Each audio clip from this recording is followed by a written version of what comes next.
Welcome to Still Plays Galaxy of Heroes. We're back with another talk video, and finally we have some news. I was getting antsy. Unfortunately, it distracted me for most of yesterday afternoon, but the second sister has been announced, and she looks to be a lot of fun, and the implications of her announcement has been fun to speculate about. And on top of that, we got ourselves some more Omicrons to cover. So we're going to be covering these topics: Second Sister's kit reveal, developer insights, the Omicrons for both her and Admiral Ackbar, how the datamines relate to her, and then wrapping up as we do with the free-to-play gearing of my roster.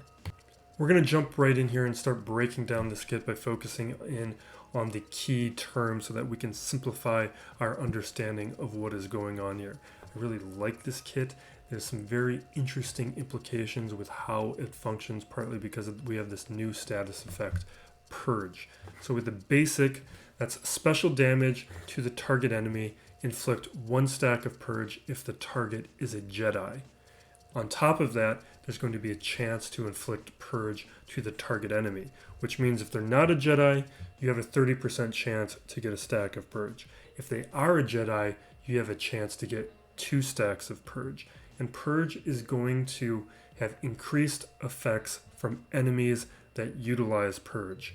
So what that means is we don't have a complete understanding of what is going on here. They're being very vague about what Purge means, and from the developer insights and how the rest of the kit reads, it's very clear we're getting additional Inquisitors, and we'll have a fuller idea of how this kit is going to ultimately work once we get those additional Inquisitorious allies. The first special, Shall I End This? A 3-turn cooldown. Special damage to the target enemy. The ability has 150% defense penetration, so it's ignoring a ton of defense. If the target enemy is inflicted with Purge, the ability has 100% critical chance and 50% critical damage. So this is going to be a big damage ability, but you're going to want to start off this character with her basic, and that's why Second Sister is a very interesting character. Her kit is designed so that you use her basic early and often, and that's reinforced with her second special, Can't Run Forever, but this is a 5-turn cooldown. Special damage to target enemy again, consume up to 5 stacks of Purge, and if any stacks at all were consumed, Second Sister is going to get crit damage up, and the ability has a 50% chance to inflict stun. For each stack of Purge that's consumed, she's going to remove 20% turn meter, and Second Sister is going to gain 10% turn meter, which means that if they have 5 stacks of Purge, she's going to remove 100% turn meter, and she's going to be gaining 50% turn meter, and that can't be evaded. So, and if the target enemy has 5 stacks of Purge, she's going to stun the enemy. So all these mechanics are leading to spread Purge as much as possible. I have some doubts that she's going to be super effective early. I'm expecting the other Inquisitorious allies, they are going to be helping contribute to how quickly Purge can be applied. So it's something to watch out for. She'll probably be very good to start, but the full potential is definitely going to be pending. This is going to be similar to the slow release of the Bad Batch, where each part made each clone trooper a little bit more interesting until we had a full team put together. The leader, they will never be victorious. Empire allies are going to gain 5% offense. Inquisitorious allies are going to gain an additional 30% offense, which means 35% offense overall, since most of them, I imagine, are going to be both Empire and Inquisitorious, if they are Inquisitorious. Inquisitorious allies are going to have a 30% chance to inflict 1 stack of Purge when they use a basic ability. So it already is sounding there like every Inquisitorious ally is going to have a similar functionality where you're going to be encouraged to use their basics to spread that Purge around very quickly. Then whenever an ally is marked, all other allies are going to get marked. So this is going to have a dual purpose. If you're using Piet, like is shown in the graphic, in the developer insights graphic, we'll pull that up in a second. If Piet marks an Empire ally, everyone's going to get marked. Or if Jedi Knight Revan marks somebody, everybody is going to get marked. And what that's going to do is disrupt the opponent's AI, where they're not going to be focused in on whoever Jedi Knight Revan is marking. The AI is going to instead start targeting whoever as if no one was marked. Now the Omicron ability.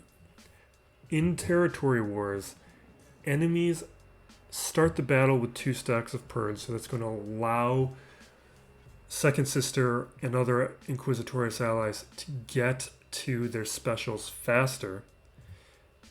And Jedi enemies can't recover health or protection from the Jedi unique abilities, not counting Galactic Legends. So Jedi Master Luke's unique is still going to function.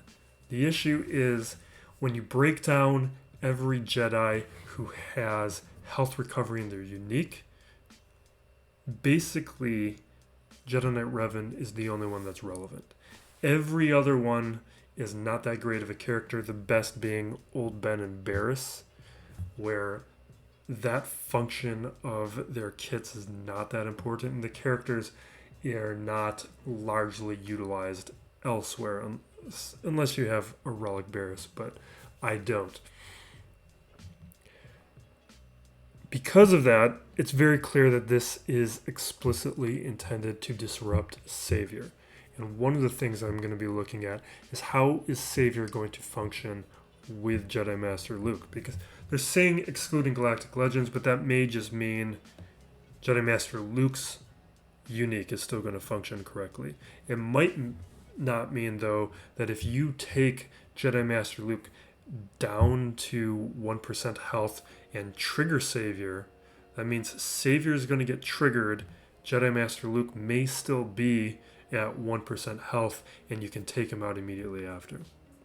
Or it might mean that Savior is still going to function on Jedi Master Luke, but not other Jedi. So you could trigger Savior elsewhere on that team.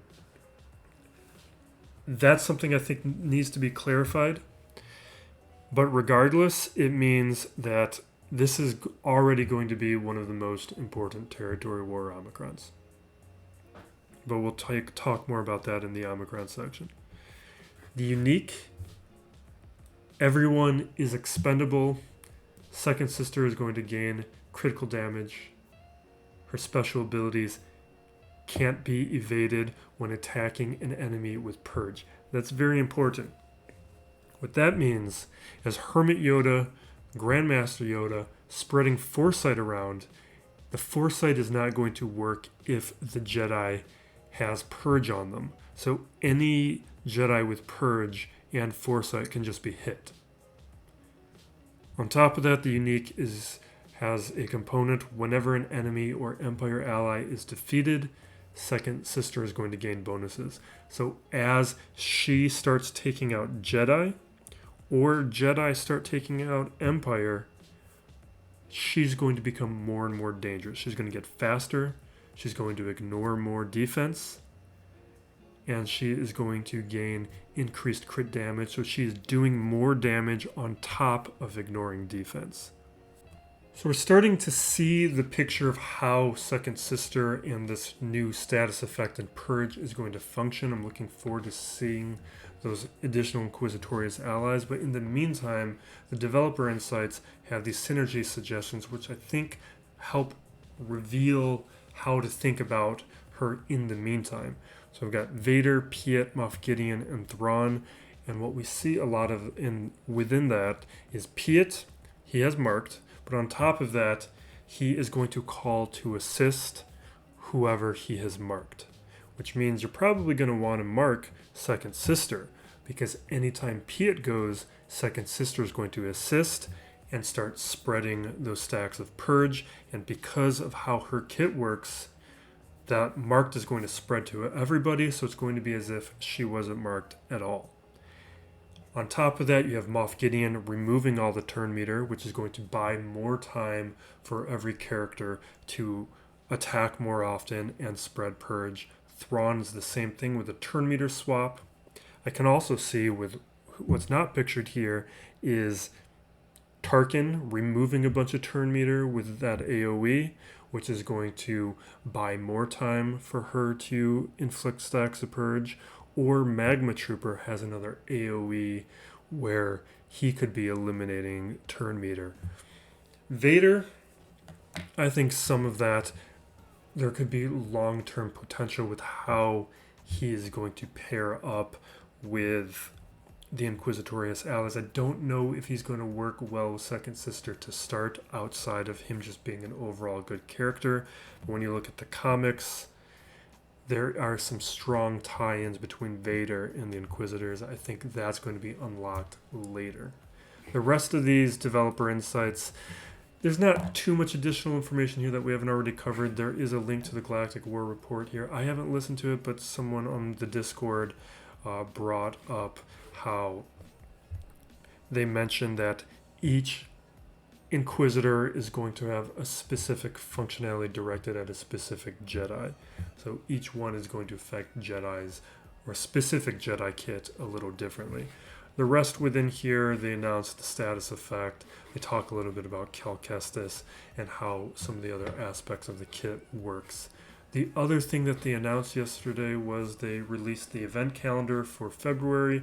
Short Trooper. Sometimes this stuff is a little bit of a clue. I think we've already kind of seen what is going on here, is we're going to get additional Inquisitors and Empire characters. I expect Second Sister to have a very good Omicron in theory. In practice, I think there's some problems because of the frequency that you're going to be seeing Jedi Knight Revan and Jedi Master Luke on defense, because they're a particularly good counter against Jedi Master Kenobi teams. In the future, things might get shaken up, and having the Omicron on Second Sister may have a deterrent effect, but this is something I would let Whales and Krakens experiment on, see how it works. And on top of that, I'm not convinced that this Omicron is going to work as intended on day one. This could be an Omicron that you're going to need to wait until the rest of the characters are in place before you start seeing its utility. So I would not rush out to be applying it. But for me, you know my preference for Grand Arena Omicrons, and that's the other news that we got here today with Admiral Ackbar receiving an Omicron.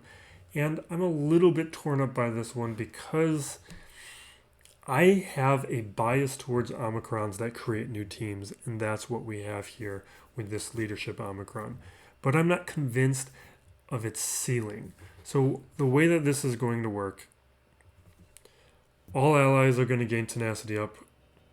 If everyone is a rebel, whenever a buff expires, they're going to gain 3% turn meter. So that's a little bit like how Palpatine functions. There's some aspects of Veers within here because Veers gives turn meter with buffs.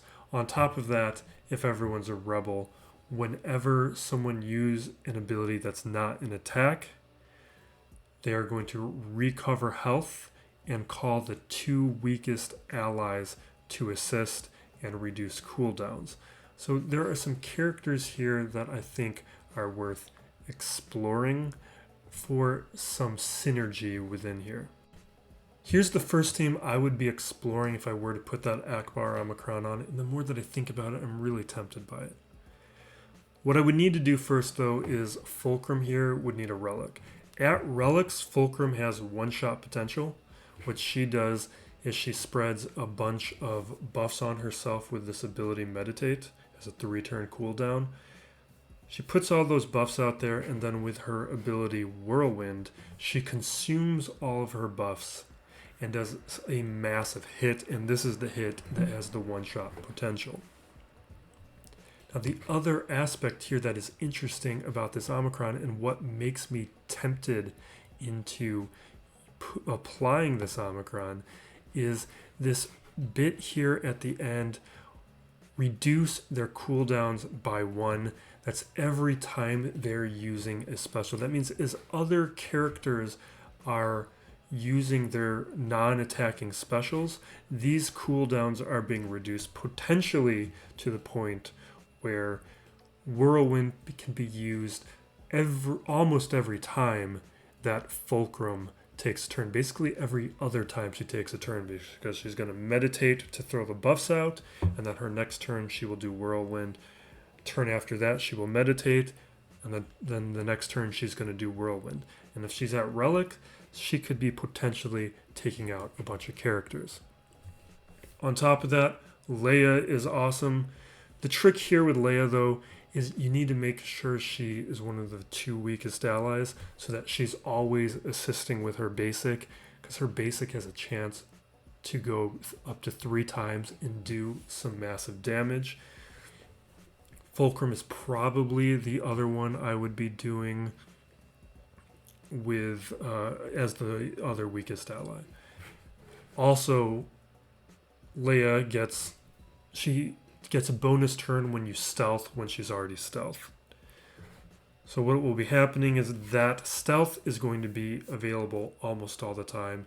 You'll be able to take a turn with the stealth, get a bunch of assists that are doing damage, and then you can use her basic, and then by the next time she goes, you'll be able to do that again, doing some pretty massive damage.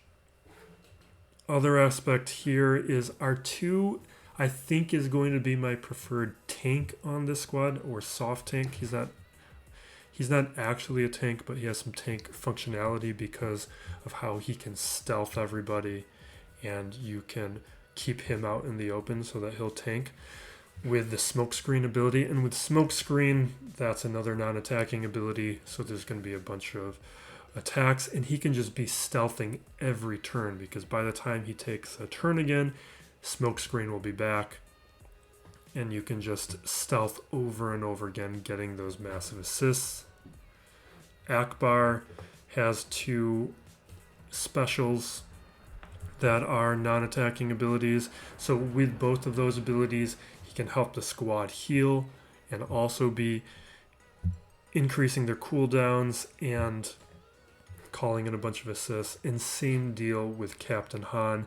Captain Han will revive anybody in the chance somebody is lost, but then he has those 2 non-attacking specials that will be bringing characters back, and then there's also that heal there. And then a number of these characters have been brought to relics for other reasons, so it brings utility out there. The other characters I think who have some viability on this squad, one is Stormtrooper Han. Stormtrooper Han has 1 non-attacking ability, and with his unique, he's generating a bunch of turn meter when everybody hits him. So if he's out in the open, he's going to be adding turn meter to the whole squad. And then the other guy that's interesting, and this is a little crazy, but I know there is one subscriber to this channel who would be excited by this because he's a fan of this character. We've talked a bit about him. And that is Bodhi Rook. He has 2 non-attacking specials, but what's really interesting here is intercept communications. This one is removing turn meter from all enemies. So on top of calling everybody to assist, turn meter is being removed from everybody, which is going to allow everybody to keep taking turns. And then there's also that aspect within Ackbar's kit where when buffs are expiring, everyone is gaining turn meter. So with the reduction in turn meter that Bodhi would be giving, and with the additional turn meter that would be contributed by the Omicron on Ackbar, there is some potential here where it almost functions like a Mon Mothma team, or like a Veers team, that don't have the shared stats. That's what worries me about this squad. But like I'm talking myself into it as I think about it. And it's something where if I wasn't working towards Jedi Master Kenobi and I already had Fulcrum with relics, I would probably just throw it on. I've got one ready to go, and I was thinking about putting that on Dash. But this one is tempting. And also There was one other one I was considering. Which other one was I considering? It wasn't Zam. Was I thinking Zam? There was one other one that I thought was a little interesting. Oh, it was Darth Talon. Darth Talon. I'm I like Sith. I'm tempted by that one. But what I like in Omicrons are these Omicrons that create a new team, and I already see that here. The problem though is which teams that you can use to use this team to take out, and which teams I think are going to be able to counter it. I think this is definitely an offensive only team. The problem is you could bring Hux up against it, and all that turn meter shut down. Like Hux is going to hard counter this thing. I think troopers have the potential to really easily counter this thing. Like those Veer-led trooper squads can potentially just rip this apart before this squad even has a chance to really get going. Troopers could take it out. They're going to have a speed advantage. They're going to be able to control the field a lot more. They're going to be reducing damage. Like Moff Gideon could be reducing damage. So those two teams alone, I think, are going to be strong counters to Ackbar. Then the question is, who do you take out with this thing?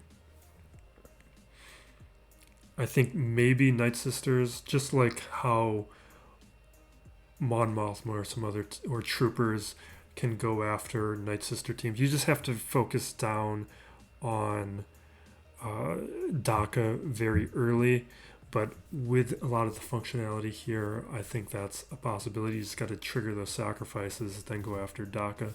But that's something I think needs to be tested. I think crew teams without Hux are going to work. I think this will work against any of those filler squads and those C tier squads that you see on defense. But really the question is, how much can the squad punch up? Who would I be bringing it to? At least with Iden Verso, it was very clear Verso was going to be at a minimum a Mon Mothma counter. And with how common Mon Mothma is on defense, that was a very easy Omicron for me to convince myself to put on. This one is going to take more testing because I don't think it's clear where its place is. And my worry is the teams that it would be able to take out would be easily countered by other squads. Last couple of days, there's been some talk about the data mines from the SWGOH Discord server. They had extracted that there's going to be 3 Marquee characters, Second Sister being the first of those. And now, after seeing her kit, I think we can expect more from the Inquisitorious allies. I have not played Fallen Order or seen Rebels, so I don't know which of those Inquisitors to expect. The Grand Inquisitor, I would not bet on. I think it's much easier to build up to him at some point. The final Marquee character, I think, and I credit this to Sunrider and Solaski on my Discord server, they had mentioned the Purge Trooper, and this one I find very convincing. Shows up in the comics, shows up in Fallen Order.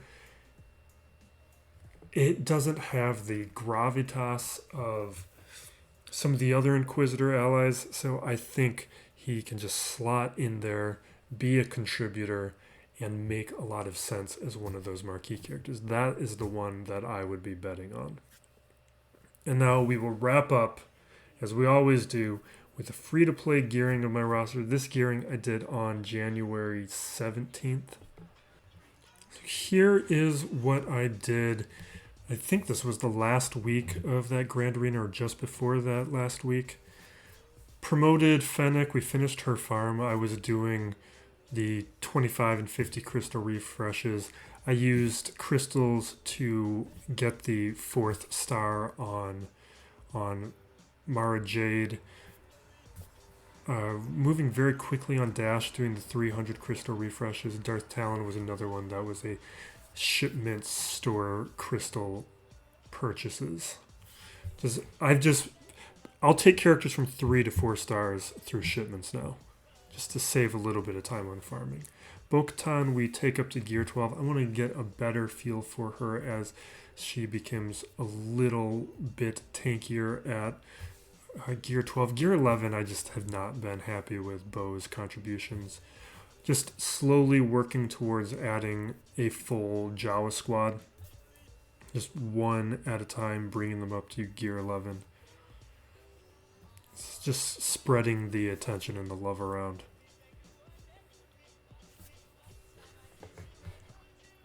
And then what do I look at here next? Okay, so we take a look at troopers. Iden Verso, I had done a little bit of testing at the 2 stars and lower gear, just slowly bringing her up.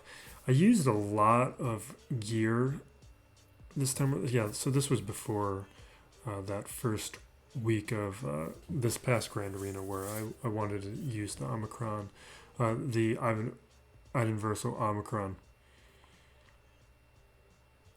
And I take her up to, I think, Gear 10. I run out of Carbantes is what I run out of.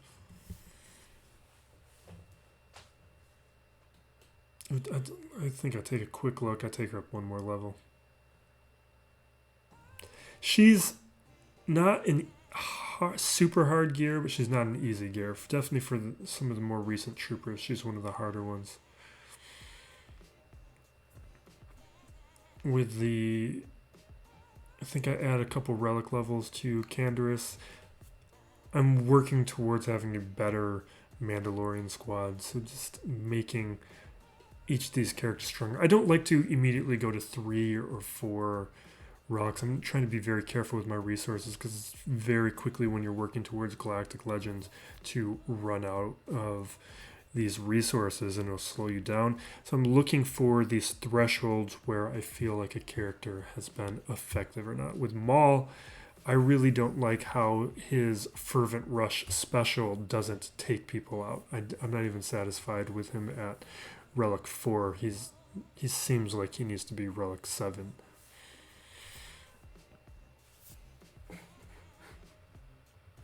And then we look at here... Magma Trooper. He's the last trooper I need to be at 7 star or Gear 11. So I just take him up. I mean, Iden Verso needs one more level, but of all the pre-existing ones, Magma Trooper was the last of them. I just do it. Even though I'm out of Carbanes, just do it. And he's one where, again, with some of that synergy with the second sister, I find has some potential. And the last thing I do here is the Executor event happened, taking my Executor up to 6 stars. I'm not in a rush with these capital ships because CG is so slow to make changes to the fleet meta. You usually have the time to work on them as you go, and I can still climb when I feel like putting in the time climb up in my fleet arena. Mine's not that deep. The people in there are very nice where that's an option. We're going to wrap it up there. I find myself feeling like I just talked myself into that Ackbar Omicron, but I am only limited by not having a clear idea of who I would even use it to counter against. But I am very tempted. I did just release a lowest viable teams video on the Imperial Prodroid special mission. One of the things you can do to support this channel is just open that video in a new tab, mute that thing, let it just play in the background for a few minutes. The lowest viable team series is the #1 way that people stumble upon this channel, and playing that video will help the algorithm start prioritizing my videos.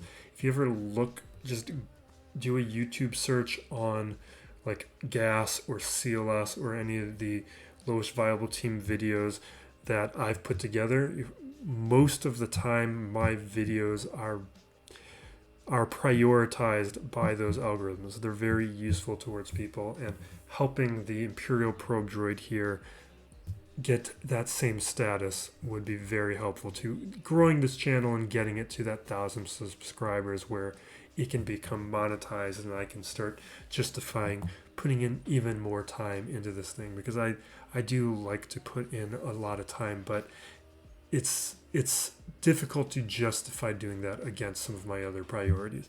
But thank you for watching. Be safe out there, everyone, and be excellent to each other. This is still Plays Galaxy of Heroes.